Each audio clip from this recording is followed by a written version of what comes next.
Hello everyone, অনেক দিন পরে ছোট্ট একটা ব্লগ নিয়ে আসলাম। যেহেতু সকালে একটু হালকা হালকা ঠান্ডা থাকে, তো আমি চিন্তা করলাম যে আজকে ব্রেকফাস্টে একটু নিজের মতো করেই করা যায়। তো সেই চিন্তা করে আমি রান্নাঘরে চলে গেলাম। তো আমি আমার জন্য পরোটা করে নিলাম, দেন একটা ডিম পোচ করে নিলাম, আর যেটা আমার অলওয়েজ ফেভারিট চা।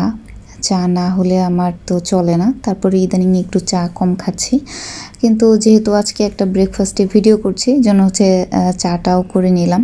আর চাটা খেলে এমনিতেও আমার মাইন্ড একটু ফ্রেশ হয়ে যায়, আমার নিজের কাছে একটু ভালো লাগে। তো আমি সব কিছু রেডি করে আমার যে পছন্দের আমার ফেভারিট বেলকনি সেটাতে চলে আসলাম। যে আজকে চিন্তা করলাম যেহেতু হালকা হালকা ঠান্ডা, আবার একটু রোদ, মিষ্টি রোদ, তো এখানে বসে ব্রেকফাস্টটা করে ফেলি।